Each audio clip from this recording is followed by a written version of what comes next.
As the paper price falls, even though it is somewhat, if not completely and totally counterintuitive to what we would expect, the physical demand is stronger and stronger and stronger as the price falls more and more and more. Hey everyone, this is Elijah K. Johnson with the Miles Franklin Market Update. Today we have our president, Andy Schectman, for our weekly chat. Andy, thank you so much for joining us today. Thanks for having me, Elijah. Happy Thanksgiving. Good to see you. Definitely happy Thanksgiving. And yeah, the first topic I'd like to discuss is obviously the precious metal markets, because this week we've seen precious metals fall actually quite a bit, the worst week for precious metals in the last couple months. So if you wanted to comment on this, I know a lot of people are talking about how we're seeing good news about a vaccine, and maybe that's the reason, but what is your take? Well, yeah, didn't you know that there's no reason to buy precious metals anymore? There's a vaccine, and Janet Yellen is now the new Treasury Secretary, and so the blurring between the Fed and the Treasury will enable the government to come to the rescue with, ever-ending flow of money to prop up the equity markets. No, I'm being tongue-in-cheek. One of the reasons, and I do think the volatility was to be expected, Elijah. We've been talking recently on our weekly podcast, you and I, about the subsection on the COMEX others, the people who have been standing for delivery, right, taking the metal off the exchange.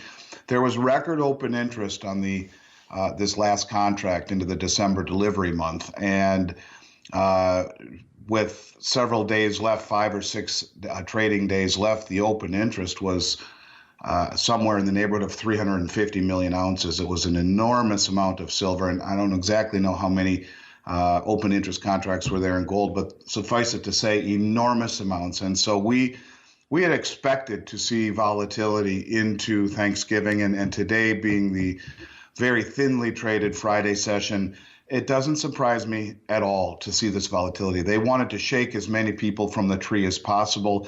They did not want to have to deliver. You know, Elijah, what's really different this time is this subsection called the others, and the others representing family offices and sovereign wealth funds and very, very wealthy people who are taking metal off the exchange, which is really very different. As we've talked about before, in this on the COMEX market, only a very small fraction of the contracts would ever stand for delivery.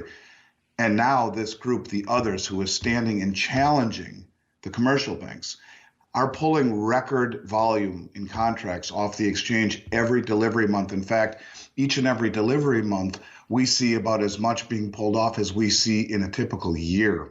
And this last delivery month had record open interest.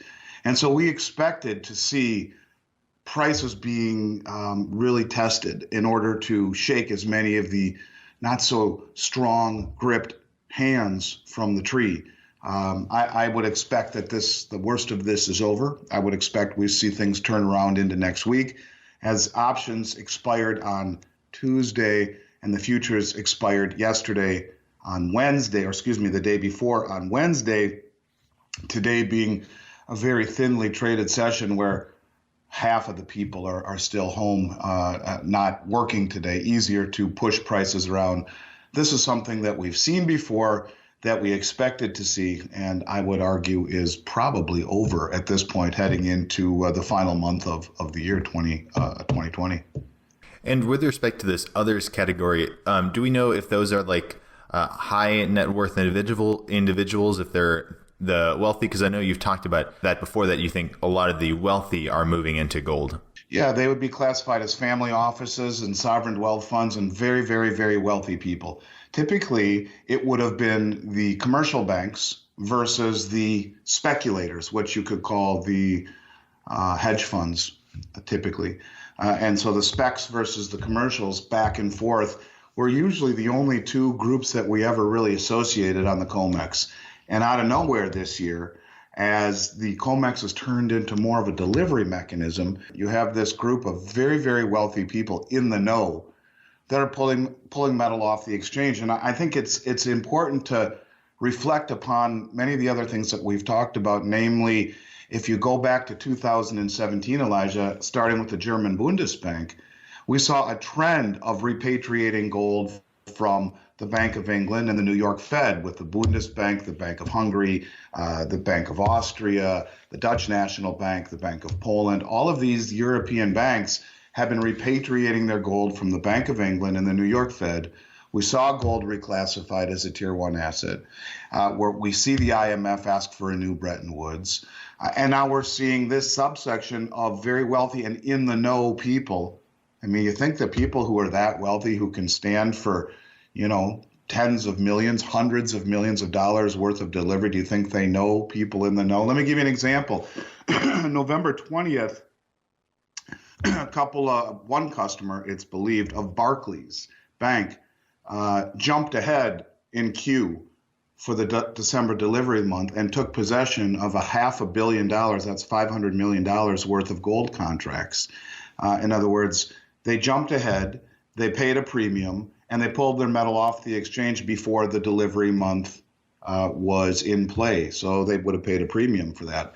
Bottom line is they're paying a premium to get it in hand, that backwardation type of atmosphere where metal in hand is worth more than it is into the future is somewhat of a common theme we see here, where you're seeing the very influential in the know people pulling their metal home, removing counterparty risk, whether it be the central banks, the commercial banks, the very wealthy people, billionaires, sovereign wealth funds, family offices. That's kind of a trend that we've seen all year. And I find it to be somewhat, if there's smoke, there's fire type of deal, emblematic of very wealthy and very well in the know people, well-connected people, sharing a common thread, and that is of possession and removal of counterparty risk.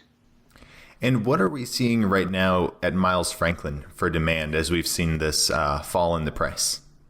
That's one of the interesting things to take away from all of this is that, we look at a paper price that is non-reflective of physical demand.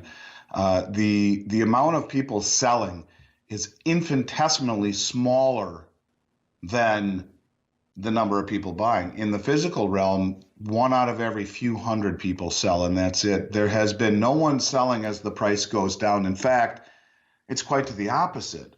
As the paper price falls, even though it is somewhat, if not completely and totally counterintuitive to what we would expect, the physical demand is stronger and stronger and stronger as the price falls more and more and more. People realize it's a subsidy. Now, at some point, there's the point of diminishing returns. People would say, well, if it's just going to keep falling, why do I keep buying? The thing of it is, Elijah, nothing's changed. The fundamentals are as strong or stronger today as they were long before this supposed vaccine was announced.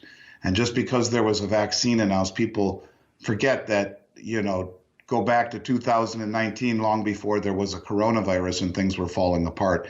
Most of the damage to the economy has already been done. I think one of the mistakes that people in this country make is that they react to the news of the moment too quickly. When we talk about the Chinese, they're always thinking in terms of years. People in this country have a bad habit, I think, of thinking in terms of days and minutes. And, a lot of that has to do with the COVID fatigue. I get it. People want to be optimistic and hope spring eternal. But in reality, the reasons to buy precious metals go far beyond COVID and a vaccine.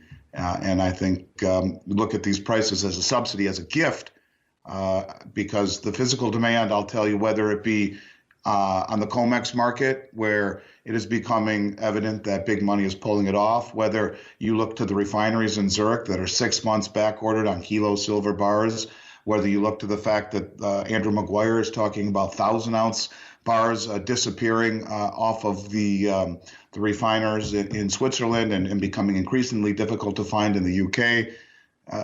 You're beginning to see, I think, a theme of where demand is beginning to outpace supply, and as the price falls, it only increases on this side of the table as well. And one of the fundamentals that definitely hasn't changed and it seems like has even grown stronger is the value of the dollar. Now, we haven't seen a lot of inflation recently, but we've seen a lot of money printing, right? And a lot of stimulus and all of that.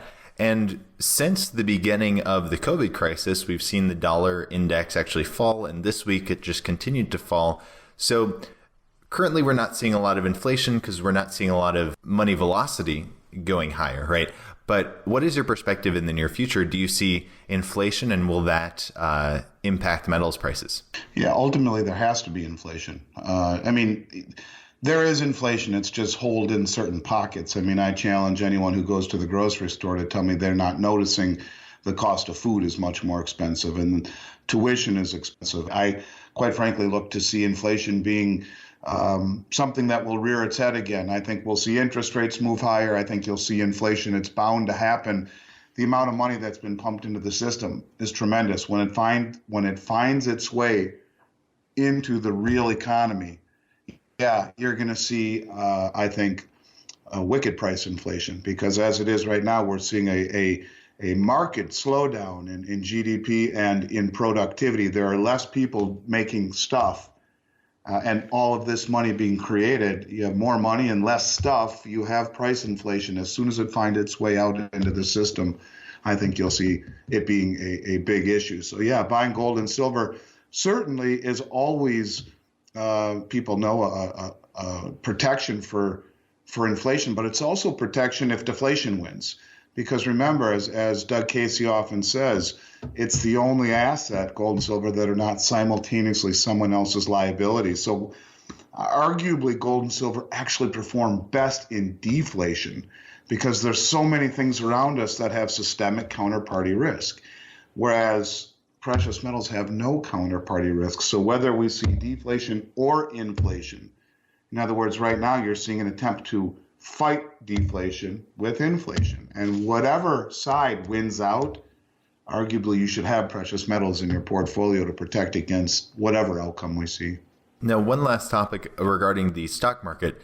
We saw is a historic high in many of the stock indices, and actually the Dow hit the 30,000 number just this week. So what is your perspective on all the stock indices rising so dramatically right now? Yeah, well, you have a market that is completely detached from reality, a market that's detached from Main Street. It's supposed to be that the stock market is a reflection of the real economy of Main Street, and in reality, it's the opposite of that. This is an environment where the stock market is at all-time highs, where it is not justifiable. It's in a very precarious position on every metric. Doesn't mean it can't go higher. And I think when you see a Fed that is hell bent on keeping asset prices high, it will continue until it doesn't. And when it doesn't, it can fall in spectacular fashion. It's I guess the bottom line is that in my opinion, the lofty valuations are not justified by the economy that really isn't supporting that type of an environment. So, I would say tread lightly. I would say that with what the Fed is doing, if you told me it would go higher, I wouldn't be surprised. But I think even the most ardent stock bulls would have to admit that the valuations are really not justified by the underlying fundamentals. And at some point, the rubber has to meet the road. You can only, trade in an illusionary environment for so long. And indeed, I think it's hard to argue that, that these valuations would be supported by anything underneath it in terms of economic growth or even economic potential.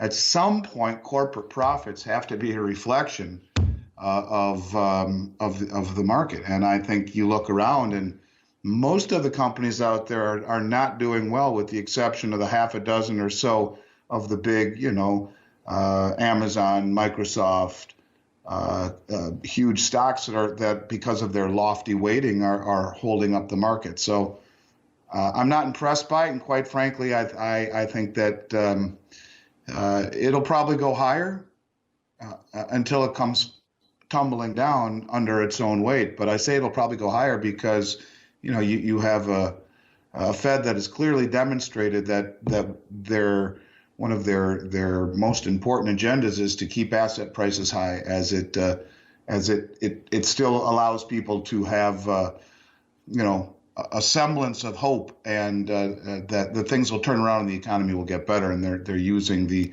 lofty indexes as a proxy for that hope. So is it justified? No. Could it go higher? Heck yeah, until it doesn't. So I would tread lightly if it were my money in the market. All right. Well, Andy Schectman, thank you so much for joining us today. Before we let you go, just letting our viewers know, if they'd like to give us a call, they can call us at 1-800-822-8080 or email us at info@milesfranklin.com. Our website's milesfranklin.com. And yeah, Andy, any last thoughts before we let you go?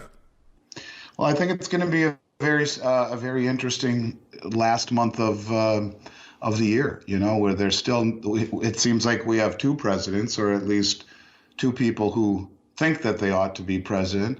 And I think as this plays out and we see some form of clarity, we're going to see volatility.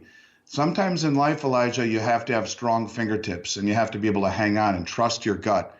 Your gut is your best financial advisor, and it speaks most loudly to us when it ought to. So the difference is that most people don't listen, and they go through life saying, darn it, I knew I should have done that. These are the times to own precious metals, not to get wealthy. It's not about return on your money. It's about return of. It's about trusting 5,000-year-old wealth right now in the midst of a sea of uncharted territory, uncharted waters. And so hang on, have strong fingertips. And, this last month, as we see volatility, I think you buy on the dips, and on these days when it gets really volatile, shut your computer off and go be with your family. I think that in the end, this will all work itself out. And but thanks for having me. I'll look forward to seeing what's going on in the market next week. Definitely. Well, talk to you again next week, Andy. Thank you so much, and God bless. God bless, Elijah. Thank you.